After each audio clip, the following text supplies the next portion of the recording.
예수님은 가룟 유다의 배신으로 유대 지도자들의 손에 넘겨졌습니다.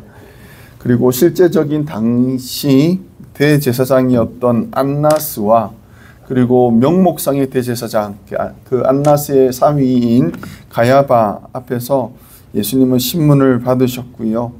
그리고 유대인의 손에 의해서 로마 총독 빌라도에게 넘겨지게 됩니다. 이 모든 과정들이 놀랍게도 하루도 걸리지 않았어요. 그러니까 저녁에 잡히셔서 새벽까지 재판 받으시는, 그것도 재판 또 그 3번, 4번에 걸쳐서 이렇게 재판을 받는 이 과정들을 거치게 됩니다. 그리고 나중에는 유대 지도자들의 손에 넘겨져서 매질을 당하셨습니다.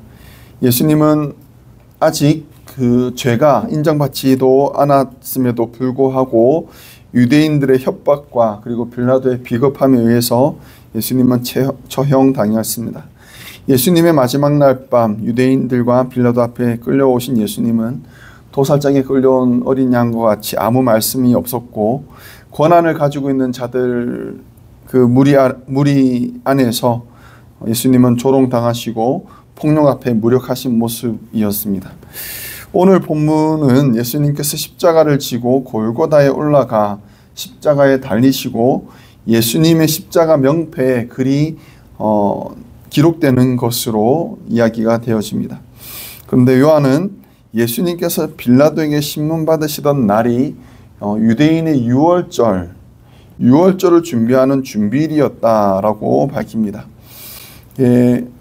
유월절은 유대인들이 애굽에서 종으로 있을 당시 어린 양의 피를 자기 집 문인방과 좌우 문설주에 바른 것으로 이 집이 하나님을 경외하는 집입니다 라는 마크를 표를 하게 했습니다. 문인방 문설주라는 것은 문 기둥, 양쪽 기둥과 위에 있는 그 가로로 놓는 그런 기둥이죠. 피가 있는 집은, 그 집의 문에 피가 있는 집은 죽음의 천사가 피해 간 반면 피가 없는 집에는 장자가 죽임당하는 비극을 겪어야 했습니다. 유월절에 피를 바르는 것은 이 집은 하나님을 믿는 집입니다, 하나님을 경외하는 집입니다 라는 그런 표시하는 것이었고, 하나님의 백성임을 인정하는 것이 바로 출애굽의 시작이었습니다. 이스라엘 구원의 시작이었습니다. 요한이 예수님께서 신문 받으시고 죽임 당하시는 이 날을 유월절 준비일이라고 밝힌 것은 예수님께서 이스라엘의 대속 양으로 유월절 어린 양으로 죽으시는 것임을 지적하는 것입니다.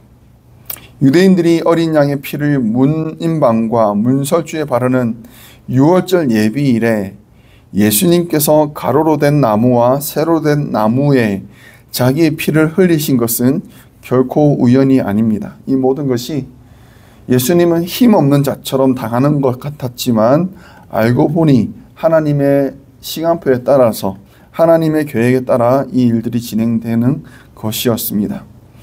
빌라도 법정과 대제사장의 집에서 악한 자들의 교묘한 협잡에 의해서 예수님이 희생되시는 줄 알았는데, 보이지 않으시는 하나님이 모든 것을 통제하고 계시는 것을 요한은 간단하게 이날은 유대인의 유월절 준비일이라 라고 밝히는 것입니다. 사랑하는 성도 여러분, 하나님의 손길, 하나님의 전능하신 그 강한 손길이 우리 눈에 정확하게 보이지 않을 수 있습니다. 그 하나님의 손길이 선명하지 않을 수 있습니다. 그러나 여러분, 지금 또 하나님은 일하고 계시는 것임을 믿으시기를 간절히 바랍니다.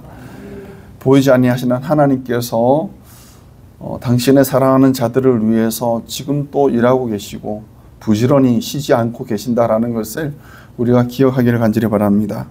억울하게 형제들로부터 미움을 받고 누명을 쓰고 옥에 갇혀야 했던 요셉은요, 나중에 애굽의 총리가 되고 자신을 해하려 하던 형제들을 만난 자리에서 그제서야 자신의 사명에 대한 고백을 합니다. 당신들은 나를 해하려 하였으나 하나님은 그것을 선으로 바꾸사 오늘과 같이 많은 백성의 생명을 구원하게 하시려 하셨나니. 그가 고난 당했을 때, 그가 구덩이에 빠졌을 때, 종으로 팔려갔을 때, 그리고 누군가의 집에 집사로 들어갔을 때, 죄인으로 감옥에 갇혔을 때, 그 어떤 순간에도 하나님의 전능하신 손길을 경험하지 못했지만, 그럼에도 그 모든 순간에 하나님께서 그와 함께 하셔서 그로 하여금 형통하게 하시고, 그로 지금 자기의 형제들, 공궁에 빠져 있는 형제들과 그 가족들을 구원하게 하는 일에 쓰임받았다라는 사실을 그가 깨닫게 되었습니다. 하나님께서 지금도 일하십니다. 하나님께서 당신의 시간에, 당신의 방법으로 우리에게 하나님의 선을 이루어내실 줄 믿습니다. 믿음과 인내로 하나님의 영광에 동참하는 성도 되시기를 주의 이름으로 축원합니다. 로마 총독 빌라도는 예수님 사건에 부담을 느꼈습니다. 이 사내를 살펴보고 그리고 문답을 하고 신문을 하고 그가 판단을 내렸을 때에는 예수는 죄가 없었습니다. 그래서 18장 38절 그리고 19장 4절 19장 6절에서 빌라도는 예수님은 죄가 없다라고 3번 이미 밝혔습니다.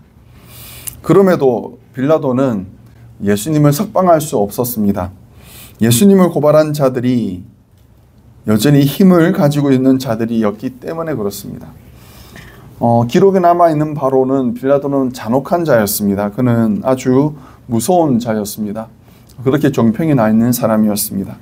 그럼에도 로마 황제의 명을 받아서 이 유대 땅에 부임한 그런 권력을 가진 사람, 자기의 뒷배에는 로마 황제가 있고 자기에게는 사람을 죽이거나 살릴 수 있는 권한을 가지고 있었음에도 불구하고 자기에게 예수의 건을 고발한 이 사람들은 정말 골치 아픈 사람들이었거든요.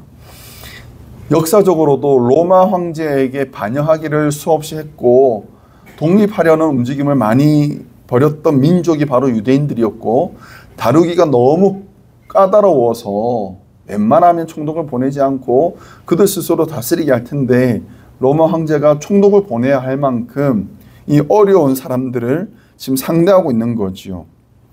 이 사람들이 야심한 밤에 자기 집을 쳐들어와서는 이 한 갈릴리 사내를 죽여달라고 뻔뻔하게 이렇게 요구를 하고 있습니다. 그리고 만약에 자기들의 요청을 받아주지 않으면 황제에게 빌라도를 반역자라고 고발하겠다라고 협박을 하고 있습니다. 참 난감하지요. 정치적으로도 난감하고 이 행정적으로도 어려운 상황입니다. 죄 없는 사람을 죽이는 것도 빌라도에게는 이것은 걸리는 문제이기 때문에 난감해합니다. 그래서 자기가 이것을 해결을 하려 하지 않고 예수님을 유대인들에게 넘겨줍니다. 14절 하반절에 보시면 빌라도가 유대인들에게 이르되 보라 너희 왕이로다 라고 말합니다. 그러자 유대인들이 난리가 납니다. 15절을 보시면 그들이 소리 지르되 없이하소서 없이하소서 그를 십자가에 못 박게 하소서. 빌라도 이르되 내가 너희 왕을 십자가에 못 박으랴. 대제사장들이 대답하되 가이사 외에는 우리에게 왕이 없나이다 하니. 유대인들은 예수님을 거절하기 위해서, 제거하기 위해서 예수님을 거절합니다. 그리고 예수님을 거절하면서 그들이 했던 말, 가이사 외에는 우리에게 왕이 없다라는 그런 말을 합니다. 하나님도 거절한 거죠. 이거는 무리한 말을 한 것입니다.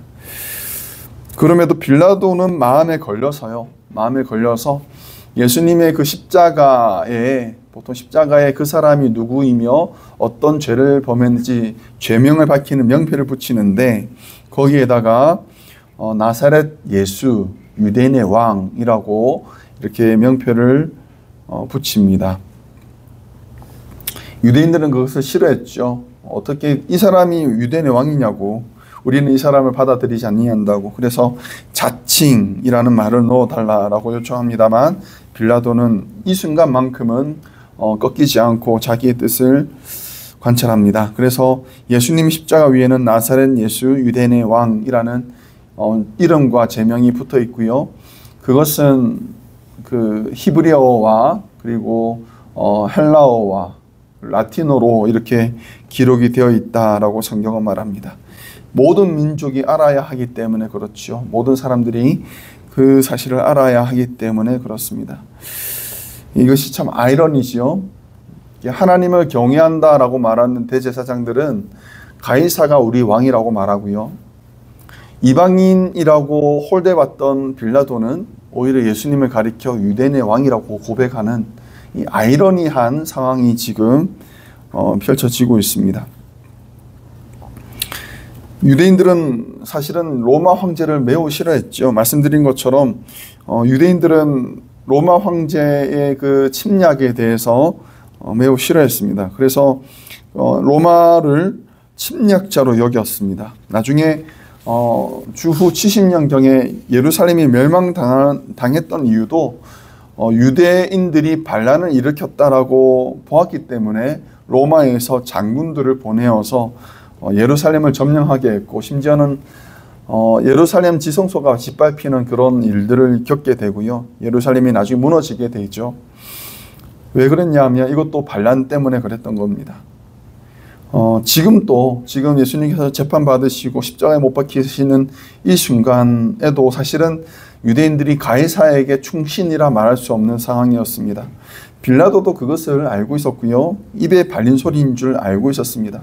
그래서 빌라도는 유대인들을 놀리는 의미로 예수님을 가리켜 너희 왕, 유대인의 왕 예수 너희가 데려가 라는 식으로 비아냥거린 것입니다. 하나님께서는 이스라엘 백성들에게 성경 곳곳에서 내가 너희들의 왕이야, 내가 너희들을 지키는 왕이야, 내가 너희들을 보호하는 왕이야 라는 것을 곳곳에서 말씀해 오셨습니다. 여호수아가 자신이 이제 생명이 다하는 줄 알고 다 그 자기 민족들에게, 이스라엘 민족에게 이렇게 말합니다. 너희가 섬길 자를 오늘 택하라. 오직 나와 내 집은 여호와를 섬기겠노라 라고 말을 합니다. 미디안으로부터 이스라엘을 구원한 이후에 기드온이 이렇게 말합니다. 내가 너희를 다스리지 아니하겠고 나의 아들도 너희를 다스리지 아니할 것이요 여호와께서 너희를 다스리시리라 라고 말을 합니다. 사람이 다스리지 않는 거란 거죠. 하나님께서 다스리실 거라는 거죠. 이것이 사실은 사사기에서 하나님께서 의도하신 통치 방법이었습니다. 갈멜산 위에서 엘리야가 바알의 선지자들과 경쟁해서 이기므로 그가 그 모여있는 무리들에게 말하고 싶었던 것은 이것입니다. 여호와가 하나님이라고요. 바알이 하나님이 아니고 여호와가 너희 하나님이다 라는 것을 증명하기 위해서 엘리야는 갈멜산에서 그 전쟁을 벌였던 것이었습니다. 시편 곳곳에서도 여호와 하나님이 우리의 창조주이시고 여호와가 나의 왕이시다라는 것을 계속해서 노래합니다. 그래서 읽어보시면 여호와께서 다스리신다, 여호와께서 다스리신다 이 구절이 곳곳에서 울려 퍼집니다. 그런 민족의 후예예요. 그런 민족의 자손입니다. 지금 빌라도 앞에 서 있는 이 대제사장들과 유대 지도자들은요, 하나님이 나의 왕이다라는 것을 노래하는 사람들, 그것을 자랑 삼는 사람들, 그런 사람들이 지금 빌라도 유대인 그 이방인 앞에서 가이사 외에는 우리에게 왕이 없다라는 그런 되도 않는 말을 하는 것을 우리가 보는 것입니다. 괜히 좀 화가 나네요. 화가 나는 이유는 멀지 않기 때문에 그렇죠. 하나님을 섬기는 사람, 예수님을 믿는 그리스도인이라고 말하면서 실제로는 자기가 하나님을 섬기지도 않고 예수님을 경외하지도 않는 그런 모습들을 우리가 보기 때문에 그렇습니다. 이렇게 말했던 유대인들의 실제적인 왕은 누구였느냐? 그럼 하나님도 섬기지 않았고 가이사도 제대로 섬기지도 않았던 유대인들의 왕은 도대체 누구였느냐? 자기 자신이었던 거예요. 자기 자신이 보기에 좋은 대로 내가 생각하기에 옳다 싶은 대로 판단하고 행동했습니다. 자기들 힘에 미치지 않으니 원수였던 빌라도까지도 협박하면서 자기들의 주장을 관철했습니다. 판단의 기준이 자기 배입니다. 사도 바울은 십자가의 원수들에 대해서 묘사를 하며 이렇게 말합니다. 저의 마침은 멸망이요 저의 신은 배요 그 영광은 저의 부끄러움이 있고 땅의 일을 생각하는 자라. 이것을 새 번역 성경으로 제가 조금 가져왔는데 이렇게 말합니다. 그들의 마지막은 멸망입니다. 그들은 배를 자기네의 하나님으로 삼고 자기네의 수치를 영광으로 삼고 땅의 것만을 생각합니다. 유다는요, 유다라는 말은 찬양이라는 뜻입니다. 찬양. 그래서 레아가 유다를 낳고 나서 그제서야 하나님을 찬양했거든요. 아들 넷을 낳았는데 네 번째 유다를 놓고는 그제서야 하나님을 찬양하는 그런 노래를 불렀습니다. 그래서 유다는 찬양이라는 의미를 가지고 있습니다. 그런 이름을 가지고 있는 선조의 후예들이 여호와 하나님을 섬기는 것을 영광으로 삼아야 할 자손들이 자기 배를 위해서 하나님을 버리고 자기 배를 신으로 삼고 수치를 영광인 줄 알고 땅의 것만을 머릿속으로 채우는 그런 모습을 보여주고 있는 것이지요. 자기 욕심을 채우는 것이 마치 당연한 덕목으로 여겨지는 요즘에 우리 그리스도인들이 착각하지 말아야 할 것은 바로 이것입니다. 자기 배를 신으로 삼는 것, 그것은 우상 숭배입니다. 하나님의 자리에 다른 것을 두는 것은 우상 숭배입니다. 그것은 하나님께서 가장 싫어하시는 것이고요. 하나님을 자기 왕으로 삼는 사람들의 모습은요, 이와 다릅니다. 그들은 매사에 하나님의 주권을 인정합니다. 그래서 주인의 지혜를 구하고 주인의 허락을 기다립니다. 예수님을 왕으로 섬기는 자는요, 예수님의 명령에 복종합니다. 왕이신 예수님께서 먼저 가신 길을 따라가고요, 그가 보여주신 본을 따라합니다. 예수님을 주인으로 하나님을 왕으로 섬기는 사람은요, 기도합니다. 하나님께 주권이 있는 줄 알고 복종합니다. 잠언에서 이렇게 말합니다. 너는 마음을 다하여 여호와를 신뢰하고 내 명철을 의지하지 말라.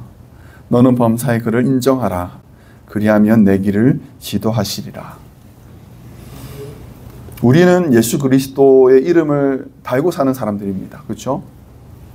우리 주변에 있는 사람들은 우리를 보고 예수님을 알게 됩니다. 그렇다면 우리는 누구를 닮아야 합니까? 도대체 우리는 누구를 닮아가고 있습니까? 우리는 정말 예수님의 말씀을 따르고 있습니까? 예수님을 나의 왕으로 섬기고 있습니까? 유대인들과 그리고 바리새인들의 모습을 보면서 우리가 나 자신을 발견하고 혹여라도 내가 잘못하는 것이 있다면 그것을 발견하고 그것을 제거해 나가는 우리가 되기를 바랍니다. 예수님을 나의 왕으로 삼는 우리 백성들 되시기를 간절히 바랍니다. 그래서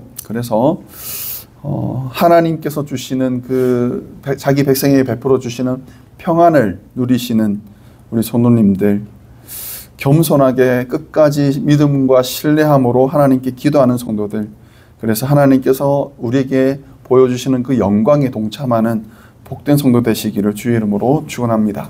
함께 기도하겠습니다.